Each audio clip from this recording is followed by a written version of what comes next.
হরে কৃষ্ণ। সকল ভক্তদের চরণে আমি শত কোটি প্রণাম জ্ঞাপন করছি।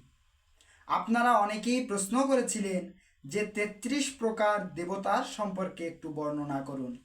তো আসুন আমরা সকলে ৩৩ প্রকার দেবতার সম্পর্কে অবগত হই। তো ৩৩ প্রকার দেবতার মধ্যে সর্বপ্রথম রয়েছে একাদশ রুদ্র, দ্বাদশ আদিত্য, অষ্ট বসু আর হচ্ছে অশ্বিনী কুমার দ্বয়। একাদশ রুদ্রের মধ্যে রয়েছে মন্যু, মনু, মহিনস আর মহান, শিব, ঋতুধ্বজ, উগ্ররেতা, ভব, কাল, কামদেব আর হচ্ছে ধূতব্রত। দ্বাদশ আদিত্যের মধ্যে রয়েছে বিবস্বান, পূষা, সবিতা, ধাতা, বরুণ, ইন্দ্র, অর্যমা, ত্বষ্টা, ভগ, বিষ্ণু, মিত্র আর হচ্ছে অংশমান।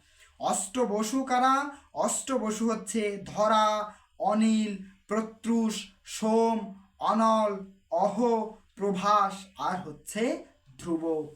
আর অশ্বিনী কুমার দ্বয় হচ্ছেন দস্ত্র ও নাসত্ব। হরে কৃষ্ণ। আশা করি আপনারা সকলেই বুঝতে পেরেছেন। যদি এই ভিডিওটি ভালো লেগে থাকে আপনারা লাইক করবেন, কমেন্ট করবেন, শেয়ার করবেন। ধন্যবাদ সবাইকে। হরে কৃষ্ণ।